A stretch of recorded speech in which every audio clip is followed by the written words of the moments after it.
Bismillahirrahmanirrahim.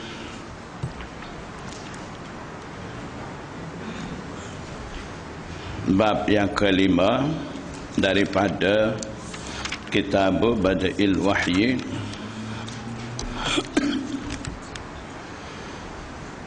Haddatsana Abdan qala akhbarana Abdullah di sini Abdullah bin Mubarak. Qala akhbarana Yunus an az-Zuhri. Zuhri ini Imam Ibn Shihab Az-Zuhri. Ha maksud dia tahwilul lil isnad. Baru ni dalam Tirmizi pun dah bagi tahu maksudnya ha sebutir muhaddisin tulis dalam sanad hadis ni, maksud dia hadis ni datang dengan dua sanad dan ada satu tempat di mana seorang rawi tu ditemu dua sanad tu. Jadi bila hadis tu nak riwayat dengan dua sanad dan ada dalam sanad tu tempat penemuan dua sanad, ketika tu muhaddisin guna istilah ha begitu. Maksud dia tahwilul lil isnad, maksudnya pertukaran bagi sanad. Jadi bila ada ha macam tu, kita boleh jam tepat temu dua sanad ni. Kita tengok sebelum ha tu nama siapa. Sebelum ha di sini nama Zuhri, jadi maksudnya sanad satu lagi pun di tempat Zuhri itu akan pergi sambung. Jadi kita sambung baca sanad yang kedua. Wa haddatsana Bishr bin Muhammadin qala akhbarana Abdullah qala akhbarana Yunus wa Ma'mar nahwahu ay nahwa hadis Yunus. Jadi Zuhri yang kedua di situ tempat penemuan dua sanad. Qala akhbarana Abdullah bin Ubaidullah bin Abdullah an ibn Abbas qala. Jadi sebelum kita masuk hadis ada sedikit perkara berkenaan dengan sanad ni. Jadi Imam Bukhari ni dia riwayat hadis ni daripada dua orang syekh, daripada dua orang tok guru dia. Pertama Abdan, yang kedua Bishr, dua orang. Jadi dua-dua ni riwayat daripada Abdullah bin Mubarak. Abdullah bin Mubarak ni tabi'i kibar, anak murid Imam Abu Hanifah. Jadi dua ni riwayat daripada Abdullah bin Mubarak, dan dalam sanad pertama ni tok guru bagi Abdullah bin Mubarak hanya ada sebut Yunus saja. Dalam sanad yang kedua tu sebut Yunus dan Ma'mar, dua orang tok guru bagi Abdullah bin Mubarak. Jadi Imam Bukhari daripada Yunus wa Ma'marun nahwahu, dengan lafaz dalam sanad tu dia nak isyarat hadis yang mana dia akan masuk di bawah sanad ini. Hadis tu datang dengan lafaz hadis yang diriwayat oleh Yunus, dan daripada Ma'mar pula nahwahu maksudnya umpama hadis Yunus. Maksud dia Ma'mar riwayat hadis ni semakna dengan hadis Yunus. Jadi ini satu istilah khusus yang digunakan oleh muhaddisin. Ada dua istilah mereka guna, satu nahwahu, yang kedua mislahu. bila sebut kata nahwahu, maksud dia ai bimaknahu, maknanya hadis yang riwayat kemudian tu dia semakna dengan hadis dulu. Mungkin lafaz hadis agak berbeza, itu maksud daripada nahwahu. Kalau kata mislahu, hadis yang akan datang kemudian tu sama lafaz hadis dengan hadis yang dah riwayat dulu. Jadi maksudnya lafaz hadis pun sama, dua hadis tu makna pun sama. Kalau kata nahwahu, serupa yang sebut sani, itu maksudnya hadis yang riwayat daripada Ma'mar ni semakna dengan hadis yang diriwayat daripada Yunus.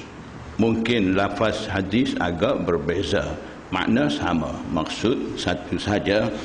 Jadi dalam hadis ni Imam Bukhari akan riwayat hadis dengan lafaz hadis yang mana Yunus riwayat tu, dan daripada Ma'mar dia akan riwayat dengan makna.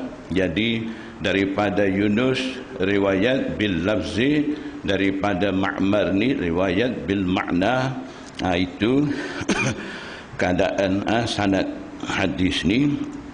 Ani bin Abbasin, hadis ni diriwayat daripada Abdullah bin Abbas. Qala, Ibn Abbas kata, kana Rasulullah sallallahu alaihi wasallam ajwadan nasi, adalah Nabi sallallahu alaihi wasallam manusia yang paling murah hati di kalangan orang ramai.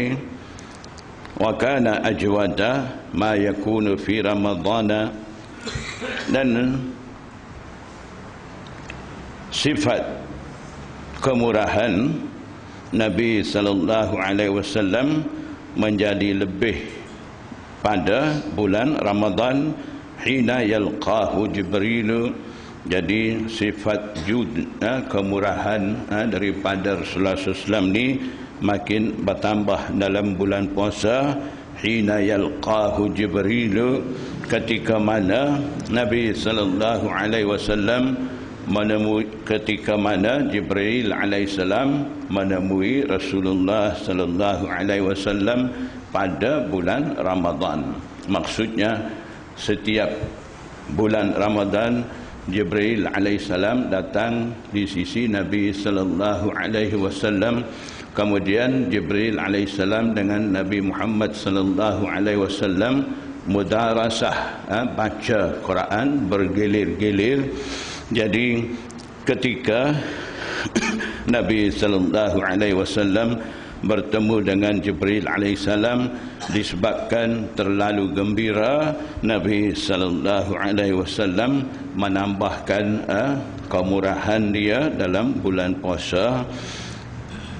Jadi setakat ni dapat tahu Nabi sallallahu alaihi wasallam mempunyai sifat pemurah. Apa sahaja ada di sisi dia, dia bantu kepada orang lain, belanja di jalan Allah Subhanahu wa taala. Jadi daripada apa dah sebut ni, dapati Nabi sallallahu alaihi wasallam ni seolah-olah seorang kaya yang begitu murah hati, sentiasa membantu dengan orang lain. Tapi kalau kita tengok riwayat lain yang mana ada menyatakan Rasulullah SAW ni hidup sederhana, tidak kaya, dan terkadang tidak cukup makan, ada juga ikat batu di perut dan sebagainya. Jadi macam mana pula Nabi sallallahu alaihi wasallam menjadi murah hati dan begitu murah bantu kepada orang lain dan sebagainya. Mungkin di sini agak bercanggah dua riwayat, ataupun mungkin kita menjadi muskil, rumit nak faham dua keadaan berbeza daripada Rasulullah SAW tu. Jadi muhaddisin bagi tahu memang Rasulullah SAW tidak mempunyai kekayaan, tidak ingin dunia, Tapi bila sahaja Rasulullah SAW dapat harta rampasan perang dan sebagainya, Nabi SAW tidak ada sikap nak simpan harta benda.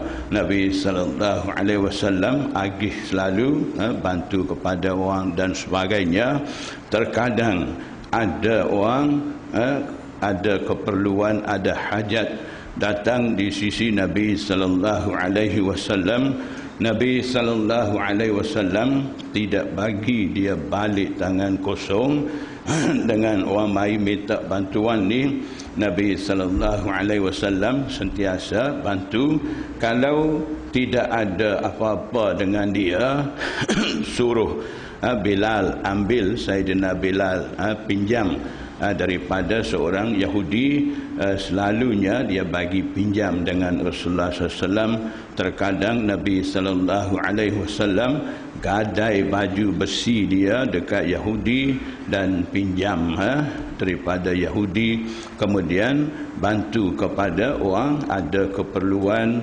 Bila ada mana-mana hadiah ataupun harta rampasan perang dan sebagainya, bila Rasulullah SAW dapat, Rasulullah SAW bayar balik. Jadi ada kisah-kisah begitu. Jadi maksudnya Rasulullah SAW tidak simpan harta, apa sahaja ada pada dia, dia agih selalu. Ada satu ketika Rasulullah SAW sudah sembahyang, sudah bagi salam. Rasulullah SAW bangun, pergi segera masuk balik bilik dia. Kemudian Rasulullah SAW balik mai dekat sahabat-sahabat, dan Rasulullah SAW cerita ada satu barang kemas di sisi dia, lebihan daripada agihan harta rampasan perang. Jadi dia teringat benda tu, takut duk ada dengan dia lama, dia tak suka begitu. Jadi dia pergi bagi tahu isteri-isteri dia supaya benda tu juga bagi kepada orang. Tidak baca tadi di Masjid Muhammadi kan. Jadi begitulah keadaan Rasulullah SAW mempunyai sifat murah hati. Jadi disebabkan yang mana Rasulullah SAW menjadi kelaparan sampai kena ikat batu di perut dia dan sebagainya, disebabkan Rasulullah SAW terlalu murah hati. Apa sahaja yang ada dengan dia, dia bagi kepada orang, tak simpan untuk dia. Jadi terkadang sampai sendiri nak makan tak ada, terpaksa kena lapar, terpaksa kena puasa, terpaksa kena ikat batu di perut dan sebagainya. Itu semua berlaku disebabkan terlalu murah hati. Jadi daripada situ tidak ada lagi perjanggahan di antara dua riwayat sani. Wa kana yalqahu fi kulli lailatin, dan Jibril alaihissalam menjumpai Nabi sallallahu alaihi wasallam pada setiap malam min Ramadhana, daripada bulan Ramadan, fayudarisuhul Qur'ana, dan Jibril alaihissalam dan Nabi sallallahu alaihi wasallam yudarisu, membaca gilir-gilir Al-Quran, baca Quran. Jadi Jibril alaihissalam baca, Rasulullah SAW dengar, Rasulullah SAW baca, Jibril alaihissalam dengar, gilir-gilir baca, tadarus pada bulan Ramadan. Yang itulah kita pun setiap bulan puasa, malam-malam puasa ada buat di masjid tadarus Al-Quran. Jadi yudarisu ni dari segi bahasa Arab, darasa yudarisu mudarasatan, daripada bab mufa'alah. Bab mufa'alah ni dari segi ilmu sarf ada khasiatul bab, khasiat bagi bab mufa'alah ni, asyirkatu minal janibain. Maksudnya bila kalimah darasa asal 3 huruf darasah sani bila naik kepada wazan timbangan huruf mudarasah bab mufa'alah, ketika tu daripada darasah mempelajari ataupun membaca tukar kepada makna gilir-gilir baca. Jadi dalam bab mufa'alah ni ada maksud syirkat minal janibain. Syirkat minal janibain ni maksudnya berkongsi buat satu pekerjaan oleh dua pihak. Maksudnya pihak Rasulullah SAW juga baca Quran, Jibril juga baca Quran, gilir-gilir baca. Jadi itu maksud daripada khasiat bab mufa'alah. Tapi khasiat tu terkadang kita tak boleh ambil juga, ada dalam Al-Quran. Misal kata yukhadi'una allaha wallazina amanu, di situ yukhadi'una sama dengan yudaris sali, khada'a yukhadi'u mukhada'ah. Tadi darasa yudarisu mudarasah, sama daripada bab mufa'alah. Kalau ambil di situ syirkat minal janibain, ambil maksud tepat mengikut ilmu sarf ni, tak tepat pula maksud ayat Quran. Maksudnya kalau ambil mengikut bahasa yukhadi'una allaha wallazina amanu, maknanya mereka, yakni kaum munafikin, menipu kepada Allah dan mereka yang beriman. Lepas tu nak ambil pula makna syirkat minal janibain. Jadi pihak Allah dan mukminin juga tipu balik kepada munafik. Akan jadi maksud gitu. Jadi Allah Ta'ala penipu ke nak tipu balik munafik? Tidak tepat maksud di situ. Jadi ketika tu yukhadi'una allaha wallazina amanu, di situ tak boleh ambil pula maksud ikut tasrif saraf khasiat bab sani. Jadi di situ asyirkatu min janibin wahidin, ambil satu pihak saja. Maksudnya kaum munafik menipu Allah dan mukmin.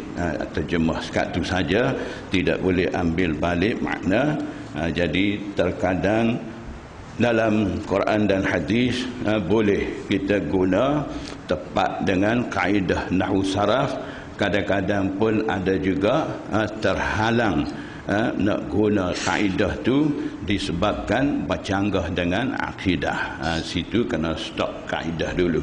Jangan telajak dengan nak guna kaedah, nak pandai nahwu saraf. Bahawa situ tak boleh. Bila dah nak bercanggah dengan akidah, stop dulu kaedah tu. Tak boleh masuk kaedah. Fayudarisuhul Qur'ana fala Rasulullah sallallahu alaihi wasallam ajwadu bil khairi minar rihil mursalati.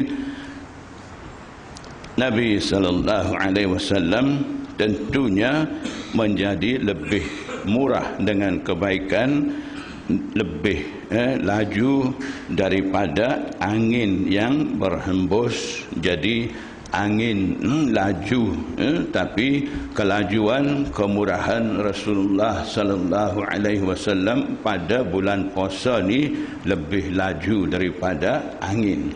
Maksudnya angin ni dia bawa awan, kemudian mana-mana tepat dia bagi hujan dan sebagainya. Daripada angin bergerak ni ada faedah bagi tanam-tanaman, kemudian hasil daripada itu manfaat bagi manusia. Jadi begitu juga kemurahan Rasulullah sallallahu alaihi wasallam juga menjadi penyebab untuk dapat kebaikan banyak bagi manusia.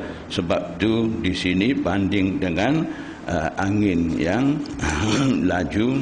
Jadi maksudnya daripada hadis ni, apabila tiba bulan puasa, Nabi sallallahu alaihi wasallam mengulangi wahyu yang mana dah diturun kepada dia.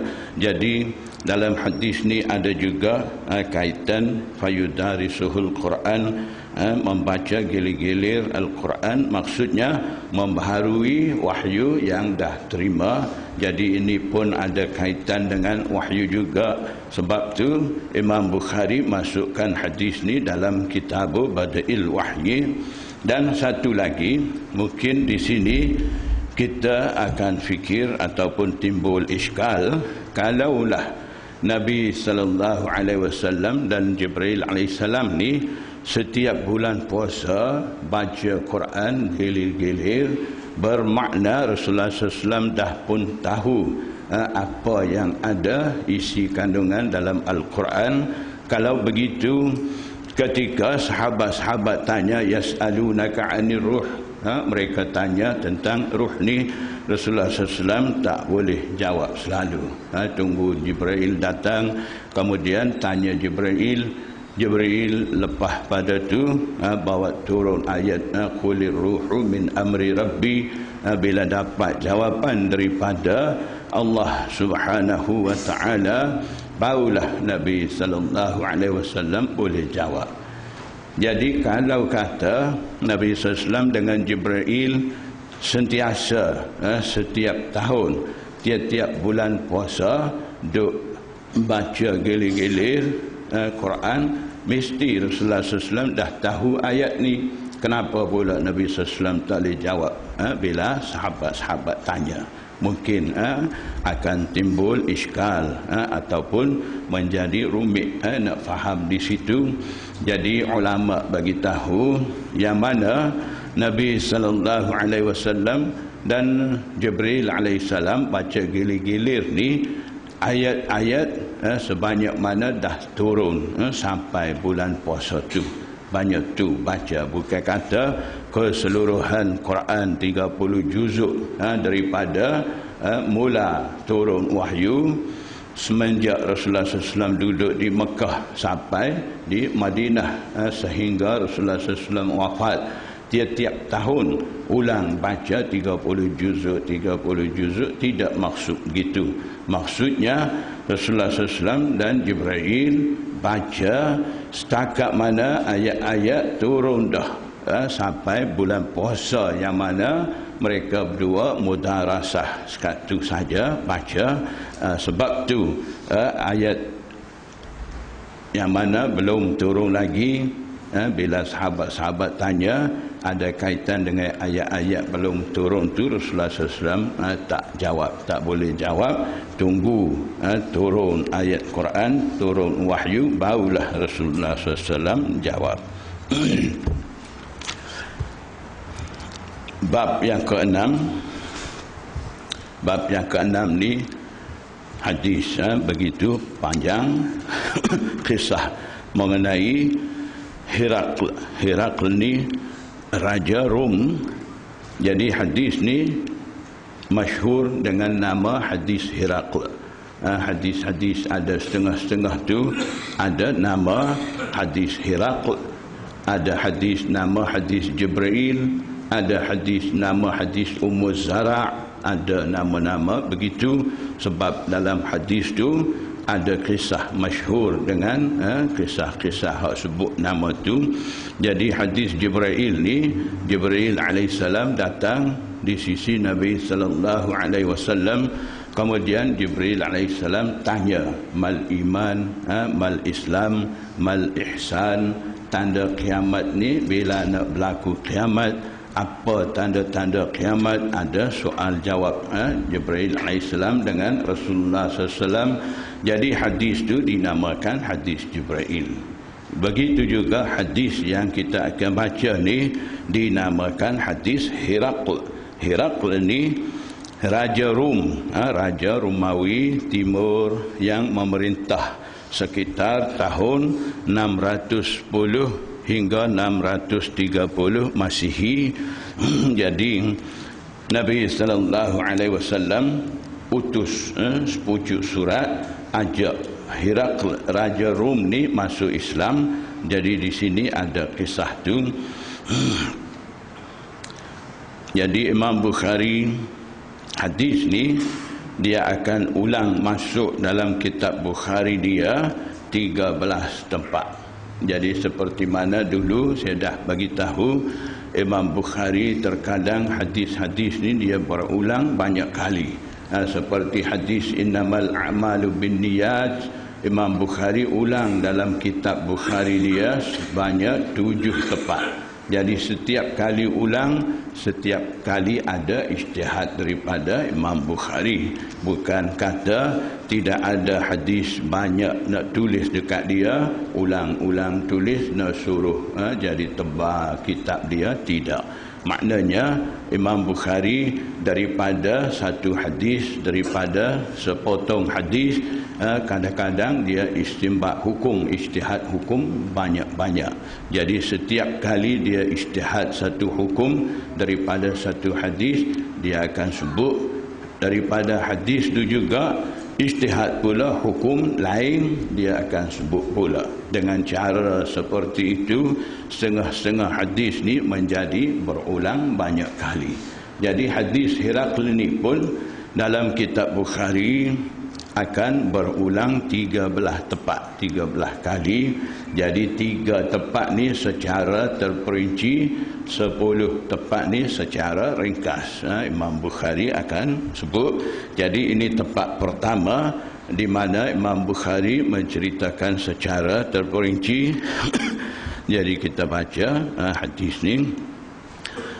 حدثنا أبو اليمان الحكم بن نافع قال أخبرنا شعيب عن الزهري قال أخبرني عبيد الله بن عبد الله بن عتبة بن مسعود أن عبد الله بن عباس أخبره أن أبا سفيان.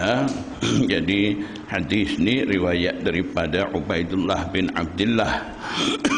Abdullah bin Abbas ni memberitahu kepada dia tentang kisah ni.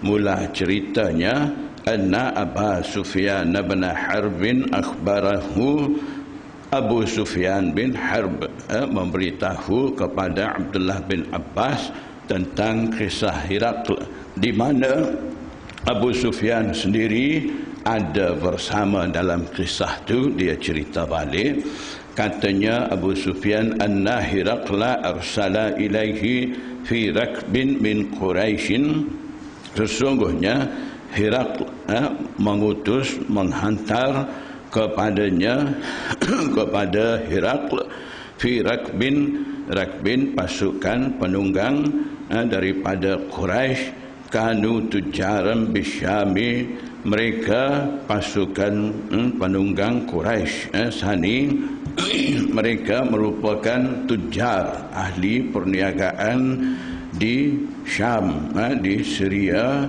masa itu. Fil muddatil lati kana Rasulullah sallallahu alaihi wasallam madda fiha Aba Sufyan wa kuffar Quraisy.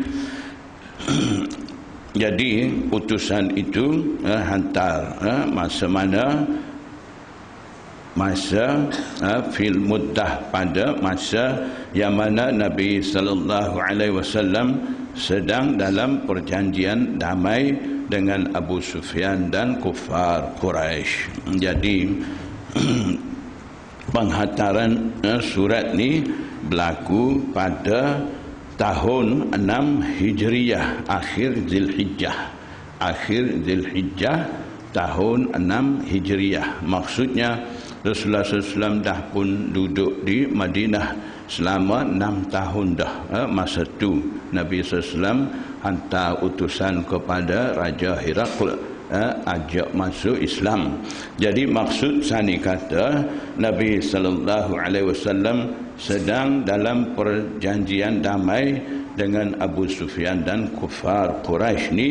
Maksud dia Rasulullah sallallahu alaihi wasallam sebaik saja tiba di Madinah, mulai turunnya ayat berkaitan dengan jihad. Nabi sallallahu alaihi wasallam dan sahabat-sahabat ni sibuk dengan peperangan, jihad dan sebagainya. Jadi masa tu Nabi sallallahu alaihi wasallam dan sahabat-sahabat ni tidak dapat meluaskan dakwah Islamiah.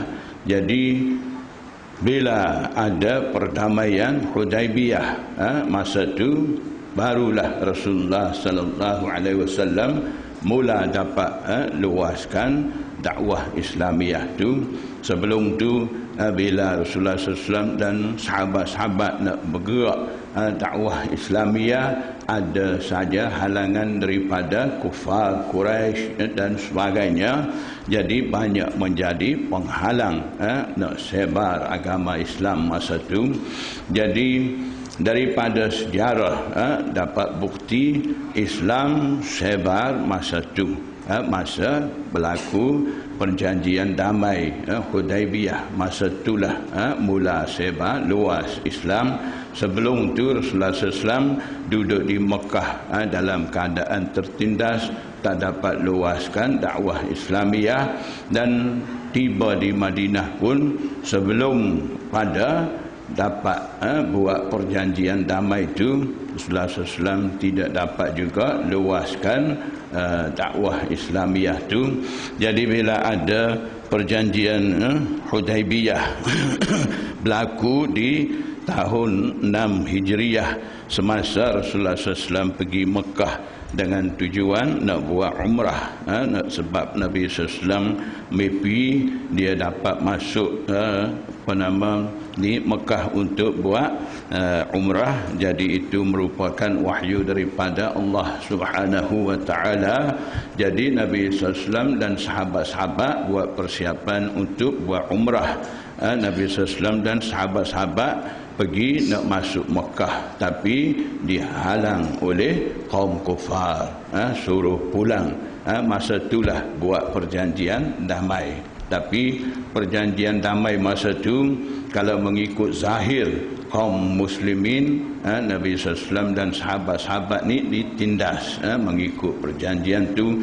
Misal kata, satu contoh dalam perjanjian tu, bila orang kafir lari pergi daripada Mekah ke Madinah, kena pulang balik, kena hantar balik. Kalau ada orang Islam lari balik Mekah, lari mai ke Mekah daripada Madinah, tak akan pulang balik. Jadi nampak zahirnya tertindas perjanjian seperti itu, sampai Sayyidina Umar tak tahan dengan perjanjian seperti itu. Tapi Rasulullah SAW begitu bijak, begitu luas pengalaman, dia terima begitu. Sebab kalaulah orang kafir tu lari mai daripada Mekah sampai mai Madinah, Nabi SAW akan hantar balik dia. Sebab apa? Sebab dia tu sampai mai Madinah dah nampak keadaan orang Islam di situ. Bila hantar dia balik ke Mekah, dia tu akan cerita dengan orang Mekah. Itu seolah-olah Rasulullah SAW hantar dia ni pergi dakwah balik, pergi cerita balik dengan sama-sama orang kafir dia. Bila orang Islam lari daripada Madinah pergi Mekah, kalau orang Mekah tak hantar balik pun tak apa, dia boleh duduk di situ, perlahan-perlahan dia akan perluaskan, sampaikan imej Islam tu. Jadi Rasulullah SAW dah terima dengan perjanjian damai masa tu. Perjanjian damai Hudaibiyah lah, dalam Quran pun ada sebut, merupakan muqaddimah, pendahuluan daripada kejayaan sebenar. Kemudian daripada Nabi sallallahu alaihi wasallam terima perjanjian damai itulah turun ayat inna fatahna laka fatham mubina. Ayat tu pun turun. Jadi masa tu setengah sahabat sampai, Sayyidina Umar sendiri tak faham dengan penerimaan daripada Rasulullah SAW perjanjian damai masa tu. Jadi selepas daripada Nabi sallallahu alaihi wasallam selesai buat perjanjian damai di Hudaibiyah, sebaik saja Nabi sallallahu alaihi wasallam balik ke Madinah.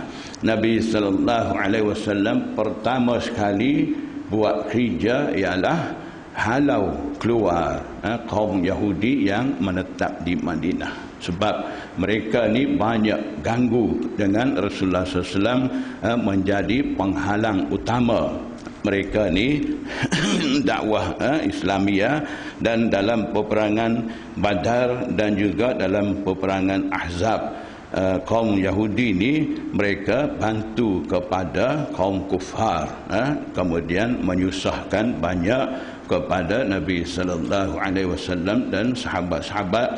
Sebab itu, sebab saja selesai perjanjian damai Hudaibiyah, Nabi sallallahu alaihi wasallam balik mai di Madinah, halau keluar Yahudi daripada Madinah dulu. Kemudian daripada itulah Nabi sallallahu alaihi wasallam mula hantar utusan, surat-surat kepada raja-raja dan sebagainya untuk ajak masuk ke dalam Islam. Masa itulah Islam sebar luas, sebab masa itu tidak ada peperangan, tidak ada gangguan kacauan daripada kaum kufar, tidak ada sekatan dan sebagainya. Masa itu jadi bebas boleh dakwah. Jadi masa itulah sebar agama Islam dengan luas. Fa'atauhu wa hum bi'iliya'a. Iliya hiya Baitul Maqdis. Iliya ni istilah dulu, maksud dia Baitul Maqdis. Mereka pasukan penunggang kuda, ahli perniagaan tadi, mereka tiba di sisi Herak, sedang mereka ada di Baitul Maqdis masa itu. Fada'ahum, Herakl ni ajak mereka kumpulan pasukan penunggang Sani, wa haulahu uzama'ur Rumi, dan di sekitarnya, yakni di majlisnya ada pembesar negara Rum. Thumma da'ahum, kemudian Herakl panggil mereka masuk dekat dia. Fada'a, kemudian Herakl panggil masuk turjumani, juru bahasa. Jadi Herakl ni tidak pandai bahasa Arab, jadi dia panggil masuk juru bahasa untuk terjemah, mau cakap dengan kumpulan Abu Sufyan dan kufar Quraisy, dan dia jadi faqala, kemudian sudah ada juru bahasa. Herakl kata, yakni Herakl tanya kepada Abu Sufyan dan kufar Quraisy itu, faqala ayyukum aqrabu nasaban bihadzal rajulil ladzi yaz'umu annahu nabiyyun. Siapakah yang paling dekat hubungan kenasaban, kekeluargaan dengan lelaki ini? Lelaki mana? Lelaki yang menganggap ataupun mengaku dirinya sebagai seorang nabi. Jadi tanya dalam kumpulan ni, siapa keluarga terdekat dengan Nabi sallallahu alaihi wasallam? Qala Abu Sufyan. Abu Sufyan kata, faqultu ana aqrabuhum nasaban. Saya kata, sayalah keluarga terdekat di kalangan mereka. Jadi Abu Sufyan ni, Abu Sufyan bin Harb bin Umayyah bin Abdi Syams bin Abdi Manaf. Jadi di situ ada hubungan kekeluargaan dengan Rasulullah SAW. Jadi Abdi Manaf, Hashim, Muttalib, itu semua ni keluarga Nabi sallallahu alaihi wasallam ni, daripada keluarga Banu Hashim. Jadi dengan cara begitulah jadi kekeluargaan dengan Abu Sufyan tu. Faqala, Herakl kata, udnuhu minni, dekatkanlah dia daripadaku. Maksudnya suruh Abu Sufyan masuk rapat dengan dia. Wa qarribu ashabahu, dan mereka menghampirkan teman-temannya. Faj'aluhum inda zahrihi, kemudian jadikan mereka teman-teman Abu Sufyan Sani inda zahrihi, di belakang Abu Sufyan. Maksudnya panggil masuk dekat, Abu Sufyan duduk depan sekali, yang lain duduk di belakang Abu Sufyan.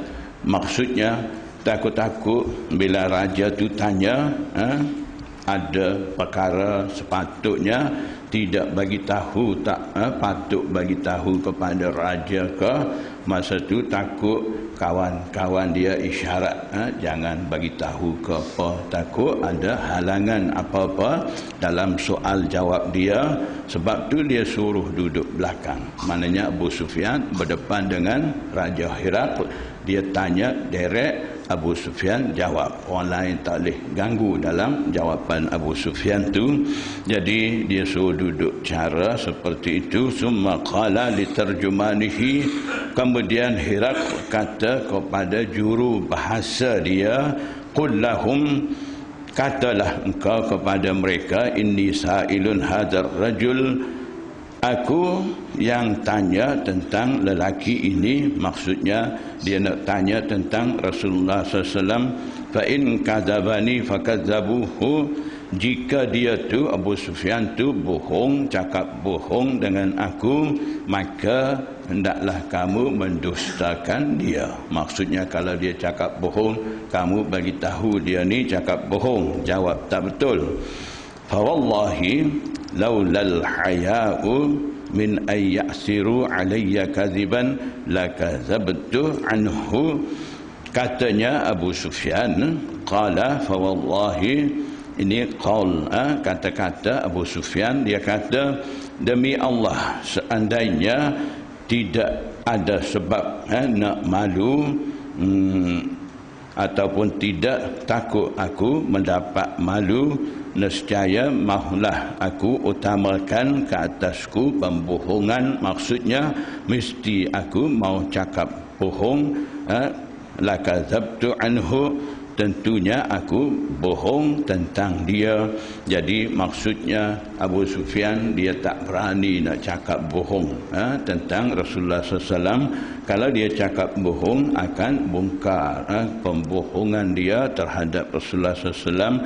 Jadi dia akan dapat malu. Jadi sebab tu dia kata dia tak berani nak jawab yang tak betul. Jadi Abu Sufyan jawab semua betul-betul. Summa kana awwala ma sa'alani anhu, kemudian pertama sekali apa Herakl tanya kepadaku, kata Abu Sufyan, tentangnya, anhu anin Nabi sallallahu alaihi wasallam, tentang Nabi sallallahu alaihi wasallam ni, dia tanya an qala kaifa nasabuhu fikum, bagaimana nasab keturunan dia di kalangan kamu. Qultu, saya, yakni Abu Sufyan jawab, kata huwa fina zu nasabin, dia tu merupakan zu nasab, bangsawan di kalangan kami. Qala fahal qala hadzal qawla minkum ahadun qattu qablahu. Herakl tanya lagi, adakah seseorang dari kalangan kamu pernah kata dengan kata-kata ini dulu daripadanya? Maksudnya adakah seseorang dulu daripada Nabi Muhammad ajak kepada tauhid Allah Subhanahu wa taala dan sebagainya, adakah seseorang pernah sebut perkara itu? Qultu la, saya, Abu Sufyan jawab, kata tidak ada seseorang pun menyebut perkara seperti dia sebut ni. Fahal kana min abaihi min malakin, kemudian Herakl tanya pula, adakah daripada nenek moyangnya, daripada keturunan raja? Qultu la, Abu Sufyan jawab, kata tidak ada keturunan raja dalam keturunan dia tu. Qala fa asyrafun nasi yattabi'unahu am du'afa'uhum. Herakl tanya pula, adakah orang mulia di kalangan orang ramai itu mengikuti dia, ataupun orang yang dhaif ikut dia? Jadi qultu bal du'afa'uhum, Herakl Abu Sufyan jawab, kata mereka yang lemah, mereka kaum miskin, menuruti dia, mengikuti dia. Jadi Herakles tanya begitu bila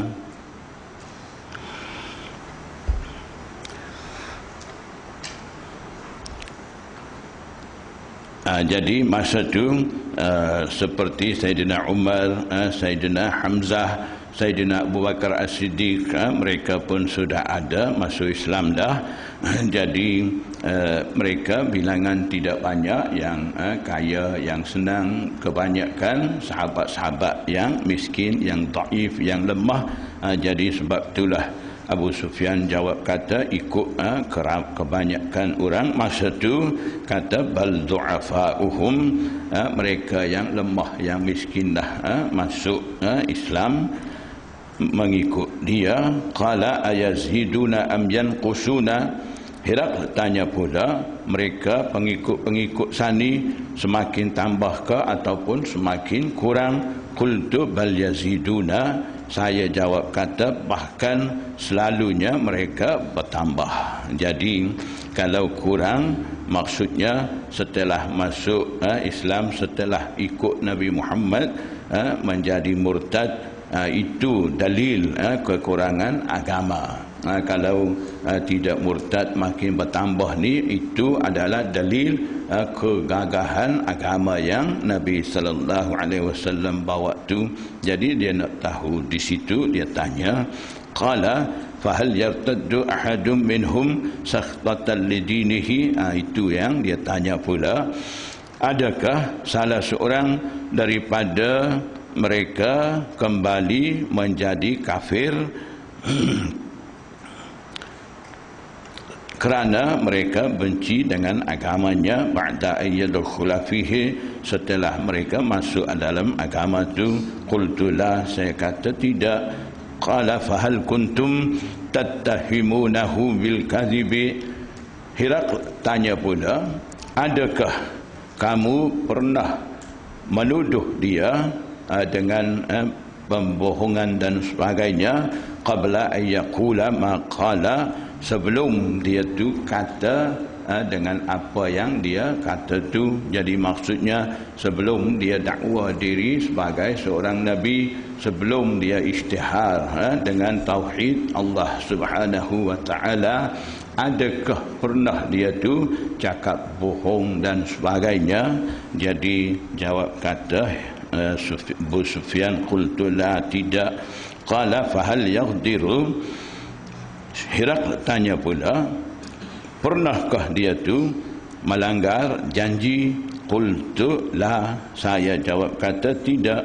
Wa nahnu minhu fi muddatin, sedang kami ni sekarang ni daripada Nabi SAW, fi muddatin, dalam masa perjanjian, la nadri ma huwa fa'ilun fiha, kami tidak tahu apa dia lakukan pada masa dalam perjanjian ini.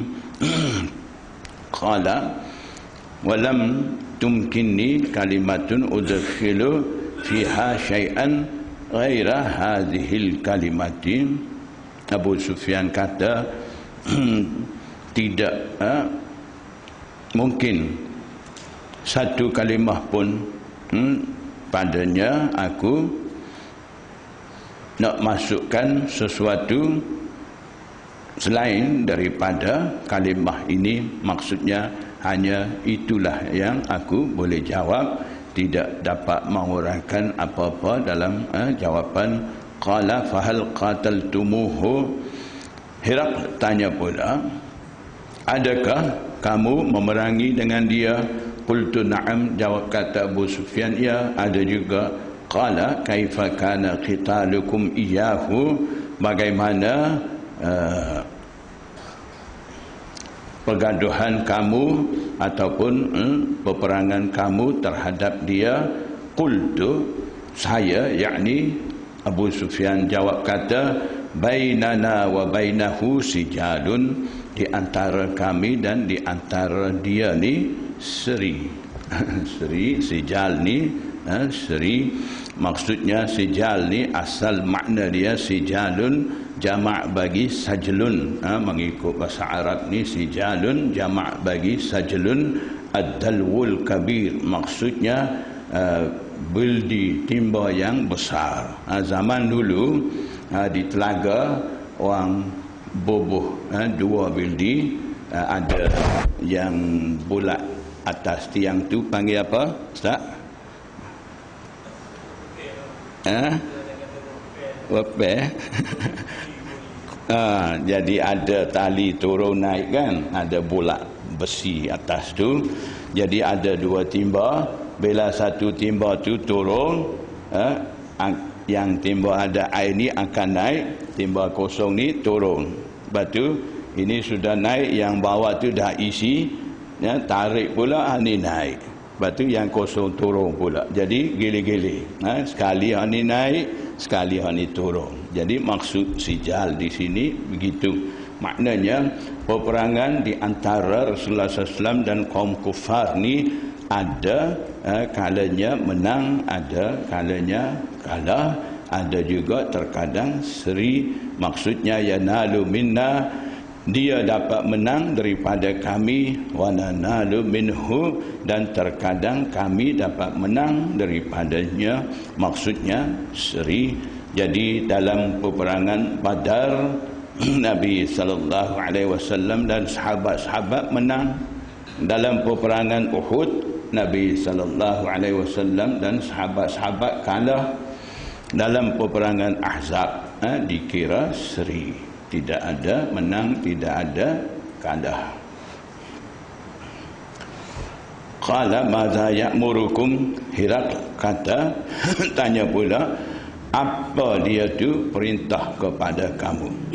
Qultu yaqulu ubudullaha wahdahu, saya jawab kata, dia kata, yakni Nabi SAW kata, hendaklah kamu menyembah kepada Allah yang Maha Tunggal, wala tusyriku bihi syai'an, dan jangan kamu bersekutu dengan Allah Ta'ala sesuatu pun, watruku ma kana ya'budu aba'ukum, dan hendaklah kamu tinggalkan berhala-berhala yang mana nenek moyang kamu sembah itu. Wa ya'muruna bis salati was sidqi wal ifaf wal afafi was silati, dan juga dia suruh kami untuk sembahyang sidq, cakap benar ataupun berlaku jujur, wal afaf, dan juga Nabi SAW dia suruh kami ni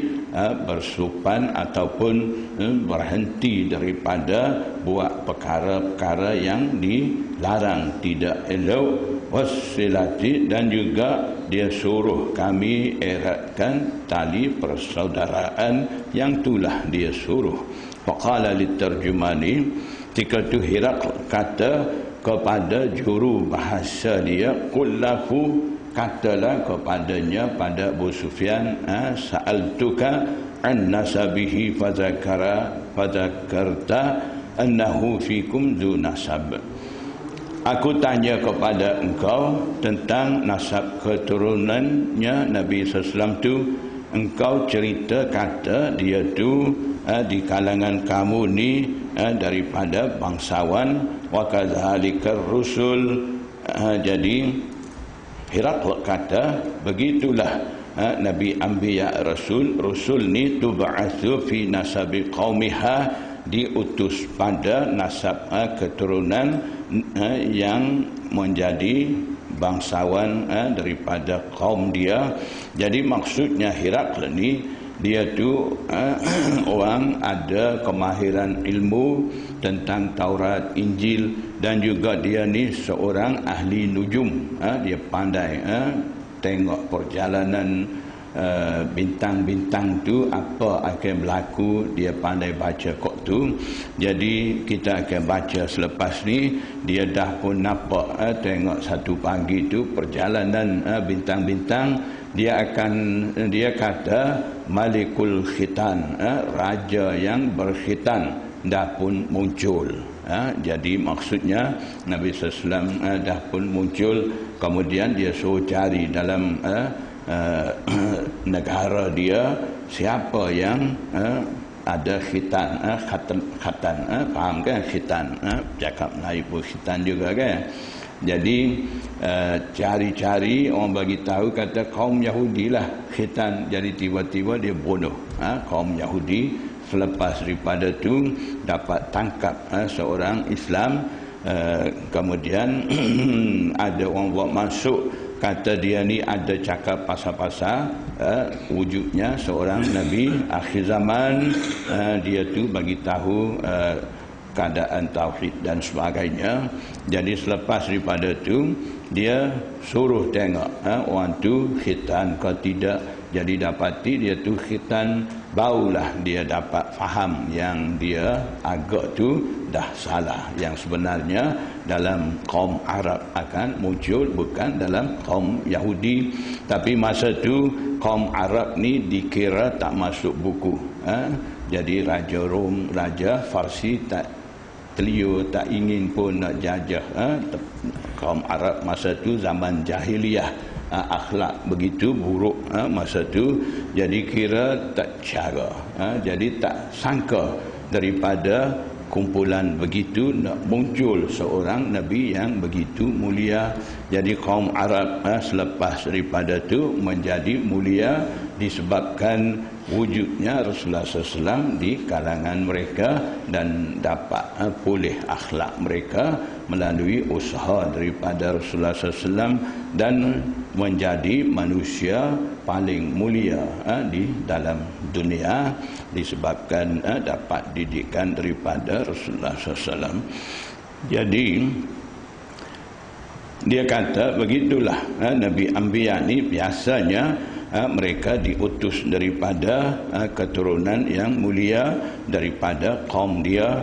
Jadi Nabi SAW pun daripada kaum bangsa Arab, diutus daripada kaum Quraisy. Masa tu dikira keturunan yang mulia. Wasa'altuka hal qala ahadum minkum hadal qawla. Kalau sambung baca kisah ni pun memang, kalau sambung baca ni pun sampai ke sebelah pun tak habis cerita lagi. Kalau berhenti ni baca Tirmizi pun boleh juga baca sikit, sambung cerita minggu depan pula. Mana nak teruskan yang ni ke nak baca Tirmizi sikit? Ya, cerita ni sambung minggu depan, baca Tirmizi sikit ya, insya-Allah. Jadi kita berhenti sekarang ni dulu. Cerita ni masih ada banyak lagi, panjang. Ini yang panjang dalam bab ni. Yang lain lepas ni insya-Allah tidak panjang-panjang.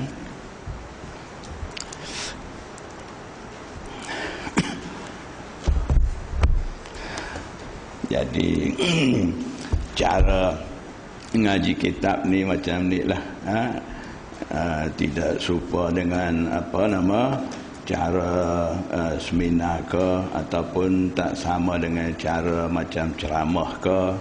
Dia lain sikit. Cara ngaji kitab ni macam ni, maksud saya kena sabar. Dia nak boleh menguasai kitab, nak faham dia apa ni, kita kena ambil masa sikit, kena sabar, barulah boleh faham. Tidak kata macam kita dengar ceramah, macam dengar seminar apa, tidak macam tu. Itu perlu kepada kesabaran, insya-Allah.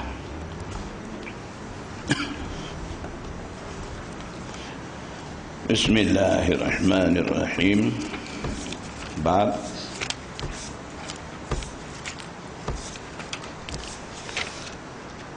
Babu majaa anna miftah as-salati tuhuru, situ dah. Bab ini datang menceritakan kunci sembahyang adalah kebersihan. Tanpa ada taharah tidak akan diterima sembahyang. Haddatsana Qutaibah wa Hannadun wa Mahmud bin Ghailan qalu haddatsana Waqi'un bin al-Jarrah. Waqi' bin al-Jarrah ni dalam sanad dulu ada jumpa ke? Belum lagi kan? Waki' ni Waki' ibn al-Jarrah dah ada dulu pun. Waki' ibn al-Jarrah ni anak murid Imam Abu Hanifah, tu guru pada Imam Syafi'i. Ada pernah Imam Syafi'i syakautu waqi'an ila an su'i hifzi, nama Imam Syafi'i kata aku adu kepada tu guruku Waki' ibn al-Jarrah ni tentang kurang ingatan. Jadi masa tu sambung wa ausani an tarkil ma'asi. Jadi Waki' ibn al-Jarrah pesan kepada Imam Syafi'i supaya tidak melakukan perkara-perkara dosa. Jadi perkara-perkara dosa ni melupakan ingatan kita, mengganggu fikiran ingatan kita dan masuk dalam hati titik hitam. Lama kelamaan dengan sebab buat dosa tu hati jadi hitam dan cahaya ilmu nur tidak akan masuk. Jadi itulah Waki' ibn al-Jarrah, tu guru Imam Syafi'i dan anak murid Imam Abu Hanifah. An Sufyan Tsauri dah cerita sani. Wa haddatsana Muhammad bin Bashar haddatsana Abdul Rahman bin Mahdi haddatsana Sufyan. Jadi sebelum tadi ada Sufyan. Di sini dalam sanad kedua jumpa balik Sufyan. Itu yang tepat penemuan dua sanad. An Abdullah bin Muhammad bin Aqil, tanda di bawah Abdullah bin Muhammad bin Aqil ni. Selepas ni Imam Tirmizi akan bawa cerita dia. Am Muhammad bin al-Hanafiyah, daripada Muhammad bin Hanafiyah. Muhammad bin Hanafiyah ni Muhammad bin Ali bin Abi Talib. Dia ni anak Sayyidina Ali. Mak dia Khawlah binti Ja'far al-Hanafiyah. Jadi sebab tu ringkas panggil dia Muhammad bin al-Hanafiyah. An Aliin, dia riwayat daripada pak dia. Anin Nabi sallallahu alaihi wasallam qala, riwayat daripada Nabi sallallahu alaihi wasallam, miftahus salati tuhur, kunci, anak kunci bagi sembahyang ni kebersihan. Jadi di sini guna istilah miftah, anak kunci ni bukan makna hakiki, bukan makna sebenar, makna majazi. Maknanya pinjam makna miftah tu. Sebab hadas ni merupakan penghalang daripada sembahyang. Jadi hadas menjadi serupa mangga yang diletak di atas yang berhadas tu. Apabila wuduk, mangga yang tertutup yang menjadi penghalang hadas sani terbuka menjadi hilang. Sebab tu di sini banding dengan kalimah miftah tu. Wa tahrimuhat takbiru, dan yang mengharamkan sembahyang itu adalah takbir. Jadi maksudnya mengharamkan di sini sebelum masuk dalam sembahyang ni seseorang harus dia makan, minum, gelak, ketawa, cakap dan sebagainya. Sebaik saja dia angkat takbir, semua benda sani yang harus sani menjadi haram, dilarang bagi dia. Jadi sebab itulah maksud di sini wa tahrimuha ay tahrimus salat, menjadi haram, yang mengharamkan bagi sembahyang ni takbir. Wa tahliluha taslimu, dan yang menghalalkan bagi sembahyang itu taslim, salam, assalamualaikum warahmatullah.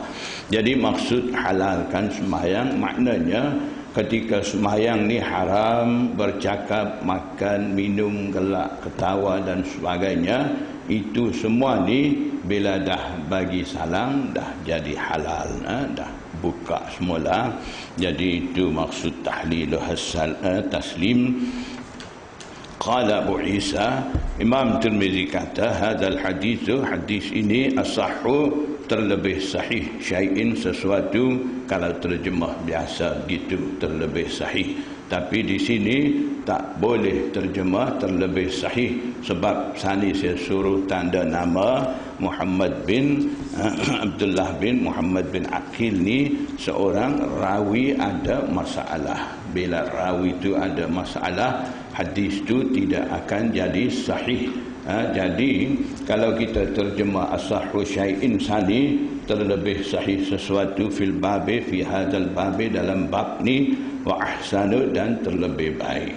Kalau terjemah begitu dengan keadaan sanad yang ada rawi Abdullah bin Muhammad bin Aqil yang ada masalah sani, tak sesuai. Sebab tu minggu lepas saya dah bagi tuliskan asahhu makna ai arjahu, lebih, terlebih rajih, ataupun aqallu dha'fan, paling kurang dhaif, ataupun ajwadu isnadan, sanad paling elok. Itu kena terjemah gitu. Tak boleh terjemah makna lafzi dia akan salah.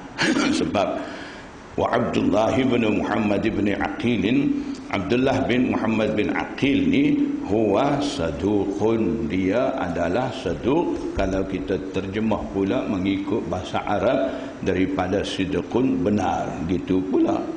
Kalau benar asahhu terlebih sahih itu okeylah, sesuailah. Mungkin kita anggap begitu pula. Jadi saduqun kita tak boleh nak terjemah yang benar.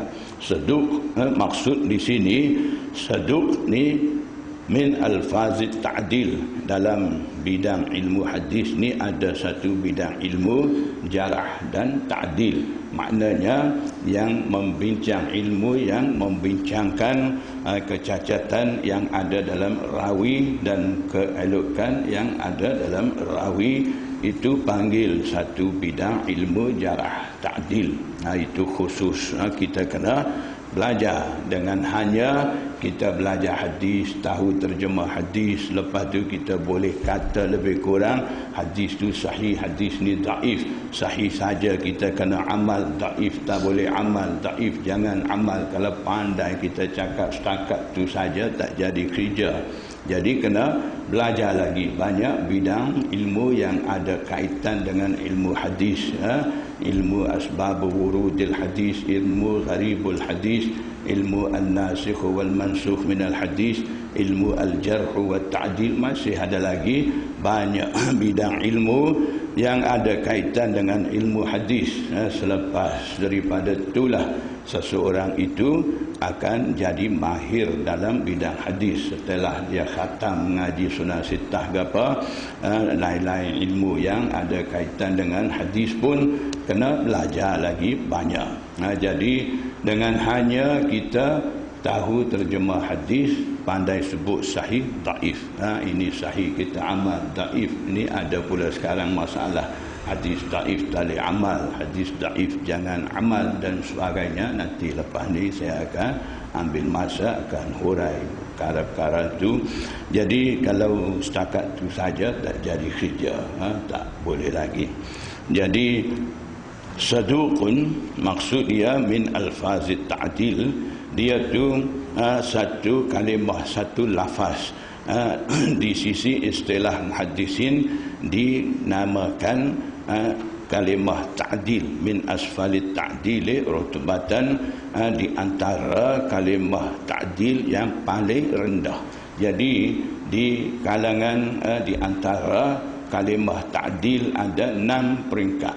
Dalam 6 peringkat ni kalimah saduqun ni paling rendah. Jadi bila sebut seorang rawi itu saduq, dia tu dianggap rawi tidak ada masalah sangat, tapi dalam kumpulan ta'dil ni dia duduk kumpulan bawah sekali. Jadi bila ada sebut saduqun, waqad takallama fihi ba'du ahli ilmi, setengah ulama hadis takallama berbicara, yakni bertikai min qibali hifzihi, dari sudut hafalannya. Jadi maksudnya bila sebut saduq, seorang rawi itu dia tu bukan seorang rawi muttaham bil kadzib, bukan seorang rawi yang dituduh berbohong, cuma ingatan dia ada kurang sedikit. Bila rawi itu dalam keadaan begitu, riwayat daripada dia diterima dan juga dianggap riwayat dia tidak sahih, tapi terkadang ingatan dia kurang saja, tidak kurang sangat. Itu beza dua, kurang sedikit dengan kurang sangat. Kalau ingatan dia kurang, jadi terlupa dan sebagainya, itu hanya sedikit saja, tidak kuat. Kalau begitu, hadis itu boleh jadi hadis hasan, tak jadi daif lagi. Kalau ingatan dia kuat, kurang kuat, maknanya terlupa kuat. Kalau macam tu, hadis riwayat daripada dia akan dianggap daif jiddan, sangat-sangat lemah. Itu kiraan daripada muhaddisin kedudukan hadis melalui yang riwayat hadis tu. Jadi qala Abu Isa, Imam Tirmizi kata, jadi Imam Tirmizi daripada sini dia akan kemuka pendapat 3 orang guru dia berkenaan dengan Abdullah bin Muhammad bin Aqil ni. Pandangan mereka macam mana? Rawi itu ada masalah, mereka boleh terima ke tak riwayat daripada rawi itu. Kalau serah kita akan kata apa? Rawi ada masalah, rawi daif, riwayat daripada dia daif, tak usah pakai, out. Sebab sekarang ni masyhur sahih saja mau pakai, mau amal daif tak mau. Itu satu heboh yang salah. Nanti selepas ni saya akan cerita. Kalaulah hadis daif tu tidak boleh beramal, kitab Tirmizi yang kita duk baca sekarang ni tak payah baca dah. Banyak hadis daif dalam kitab Tirmizi ni. Hadis sahih ada, hadis hasan ada, hadis daif pun ada. Tapi Imam Tirmizi kata, kitab Sunan Tirmizi dia, sebanyak mana ada hadis ribu-ribu dalam kitab dia, semuanya diamal oleh mana-mana fuqaha dan mana-mana ulama. Maknanya tidak ada fuqaha, tidak ada ulama tinggal hadis daripada hadis Sunan Tirmizi disebabkan hadis itu daif dan sebagainya, tidak ada. Hanya 2 hadis saja yang tidak diamal. Nanti saya akan cerita lepas ni, takut panjang cerita. Qala Abu Isa, Imam Tirmizi kata, wa sami'tu Muhammad bin Ismail, saya dengar Muhammad bin Ismail Al-Bukhari yaqulu, kata, ini adat Imam Tirmizi, sebaik saja ada masalah dalam hadis dari segi matan hadis, dari segi rawi hadis, kalau ada masalah dia akan rujuk kepada tu guru dia Imam Bukhari. Rawi ni ada masalah, macam mana nak selesai di sini, boleh ke tidak nak amal dengan riwayat ni. Jadi Imam Bukhari walaupun dia susun kitab Sahih Bukhari hadis sahih saja, dia tidak bersikap kata hadis dhaif ni tak boleh amal. Imam Bukhari pun tidak kata begitu. Kalau Imam Bukhari itu bersikap macam tu, bila Imam Tirmizi tanya tentang kecacatan matan hadis ataupun tentang adanya kecacatan dalam sanad, Imam Bukhari akan jawab kata, kenapa muduk susah payah dengan hadis-hadis ada masalah, rawi-rawi ada masalah, tak payah duk sibuk buat kerja tu. Tidakkah kitab Sahih Bukhari aku sudah ada, tak cukupkah? Bapa mu nak tulis pula kitab hadis ada, sahih lah, hasan lah, daif lah, bapa nak tulis pula kitab Sahih Bukhari aku sudah ada, cukup dah? Imam Bukhari tidak jawab begitu. Imam Bukhari tolong jawab apa ada masalah matan hadis, apa ada masalah rawi hadis, dia tolong jawab. Jawapan daripada Imam Bukhari, Imam Tirmizi masuk selalu selepas pada dia sebut, dia soal kepada Imam Bukhari itu. Di sini hanya dia kata wasami'tu Muhammad bin Ismail. Dalam tempat-tempat lain kita akan baca qala Abu Isa sa'altu Muhammadan. Imam Tirmizi kata, saya tanya kepada Muhammad bin Ismail Al-Bukhari. Dia tanya, selalu dia tanya.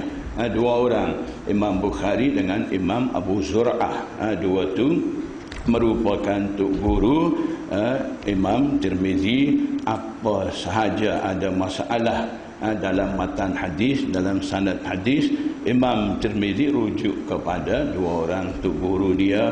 Apa mereka berdua jawab, Imam Bukhari masuk dalam kitab dia. Itu kita akan jumpa selepas ni.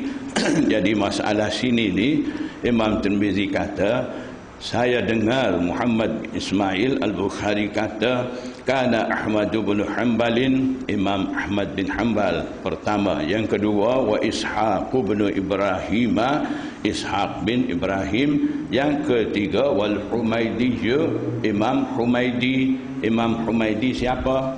Kita baca Bukhari, mula-mula buka minggu 2-3 minggu lepas, kitab Bad'il Wahyi, hadis pertama kita baca tu Haddatsana al-Humaidi, mula dengan nama ni. Imam Bukhari mula dengan Humaidi, tok guru dia. Jadi Ahmad bin Hanbal tok guru Imam Bukhari, Ishaq bin Ibrahim tok guru Imam Bukhari, Humaidi juga tok guru Imam Bukhari. 3 orang tok guru Imam Bukhari sani yahtajuna, mereka bertiga tu berhujjah bihadis Abdullah bin Muhammad bin Aqil, dengan hadis riwayat daripada Abdullah bin Muhammad bin Aqil tu. Jadi kalau kita kata rawi tu ada masalah, hadis tu tak payah kita ambil berhujjah, beramal dan sebagainya, kita akan jawab kot tu. Tapi sikap imam-imam tidak macam tu. Tu guru Imam Bukhari 3 orang sani dengan rawi Abdullah bin Muhammad bin Aqil yang ada masalah kurang ingatan, dan juga seorang rawi yang dipertikai di kalangan muhaddisin. Itu pun tok guru Imam Bukhari 3 orang berhujjah dengan hadis yang diriwayat oleh Abdullah bin Muhammad bin Aqil. Kemudian qala Muhammadun, Imam Muhammad bin Ismail Al-Bukhari kata lagi, wa huwa, dan dia Abdullah bin Muhammad bin Aqil tu muqaribul hadis. Muqaribul hadis ni satu istilah di sisi muhaddisin, sama juga dengan satu istilah mereka guna ma aqraba hadithuhu, maksudnya alangkah dekat hadisnya dengan hadis mereka yang siqah. Ada istilah yang sama dengan muqaribul hadis. Jadi maksud muqaribul hadis ni, hadis daripada perawi ni, hadis bagi perawi ni tidak jauh kedudukan dia dengan hadis perawi yang siqah, yang dipercayai.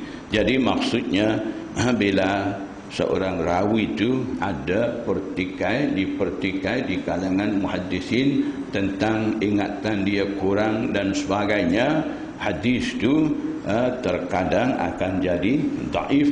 Walaupun dhaif, terkadang ada pula sanad lain mai membantu sanad dhaif sani.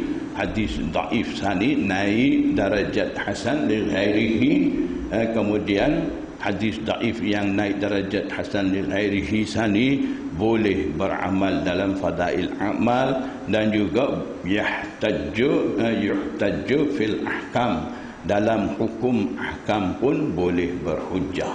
Itu kaedah yang dipegang oleh muhaddisin. Tak sama dengan kita duk faham. Kita duk faham bunyi hadis dhaif macam barang reject, tak boleh pakai.